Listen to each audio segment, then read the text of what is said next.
Episode 511, Protecting Joe's Future. "People die," Caroline said indifferently. "There's no use getting worked up about it. I don't have time to arrange a memorial service, and I refuse to waste time crying.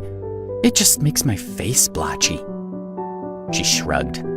"Besides, it's better to get everything over with quickly, and then Joe can get back to normal. It's not good for him to mope for too long.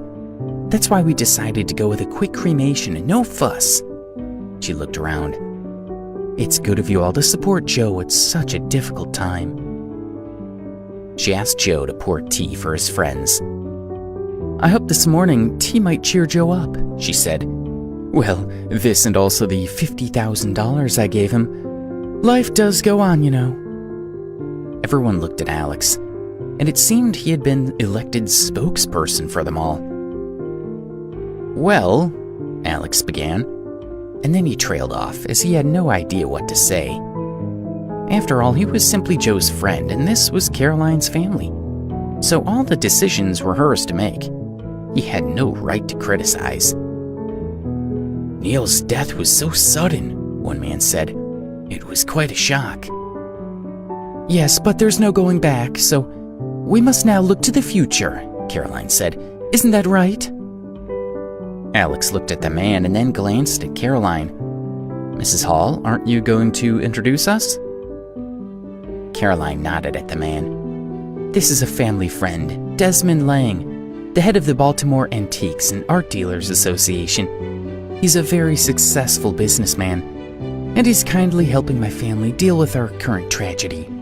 She smiled at him. "He even negotiated a contract for Joe with a top football team, and he made sure Joe will get a lot of money." Once he had finished extolling Desmond's virtues, she pulled out a thick contract to show everyone. Alex fought hard not to laugh when he saw the contract he'd handed to Susan at the Hall family home. She must have put it aside to present to Joe later, he thought. Alex had tracked down the owner of the Raptors football team and had persuaded him to sign Joe. The owner had accepted Alex's recommendation and had produced a contract for Joe to sign. Alex hadn't expected Desmond to take credit for arranging the contract. "See?" Caroline said, waving the papers at him. "This is a contract for the Raptors football team, and they want Joe.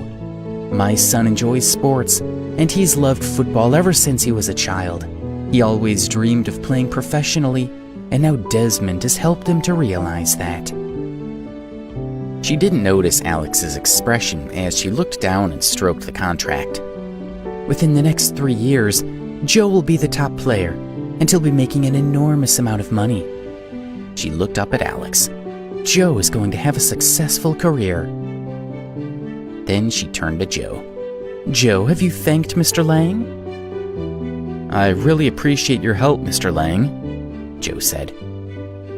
His father's death had been a heavy blow, and Joe had been struggling to accept it.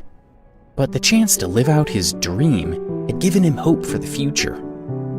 "It was nothing," Desmond said, waving away Joe's gratitude. "Don't mention it. Arranging the contract was a piece of cake." Alex almost choked on his tea as he realized just how shameless Desmond was. He coughed. "Mr. Lang, did you really negotiate this contract?" he asked, raising an eyebrow. "Of course he did," Caroline snapped, not giving Desmond a chance to answer. "Who else would have done it? You?" Alex gave her a faint smile. "Maybe I did," he said. Everyone in the room burst out laughing, and several people nudged each other as they pointed at Alex. Caroline sniffed. "We all know you don't have that kind of influence," she said. "How on earth could you help Joe join a top team like the Raptors? You have no idea what you're talking about, so stay out of it." Joe frowned, thinking his mother was probably right. Alex's boasting was nonsense. "I asked you all here to discuss a few things with you," Caroline said, looking around. "First of all, thank you for coming to comfort Joe. Your kindness is appreciated." They all nodded.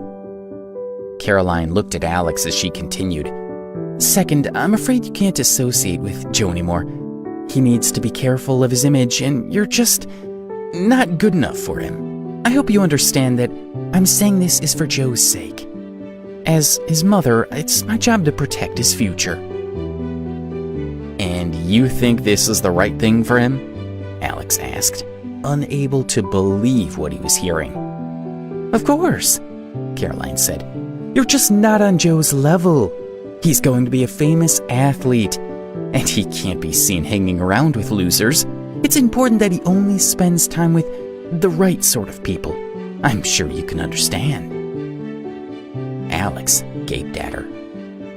Neil had only recently died, and Caroline's behavior was completely inappropriate.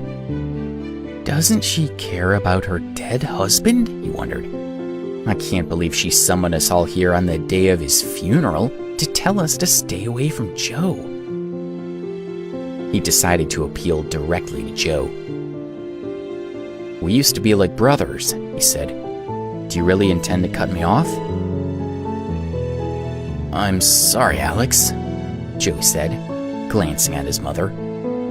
But now that my father is gone, I only have my mother to help me with my future. So I have to listen to her. Okay, Alex said, sighing. I can see that you're serious. So I'll break off contact for the sake of your brilliant future. The latter part came out sounding a little sarcastic. He paused for a moment and then he changed the subject. Do you remember what happened when your dad asked you to call me? Not really, Joe said, shrugging. I was unconscious, and then when I woke up, I saw my father lying there. I just can't remember much about it, he frowned. Were you at the house? I can't remember much either, Alex said. Okay, Joe, Desmond said, standing up. We have things to do, so we don't have time to reminisce with old friends. You need to concentrate on your new career, and you can't be seen with these people. The last thing we need is for photos of you with them to appear online. He straightened his tie. Well, now that we've sorted that out, it's time to go to the Regal Hotel for the Baltimore Martial Arts reception.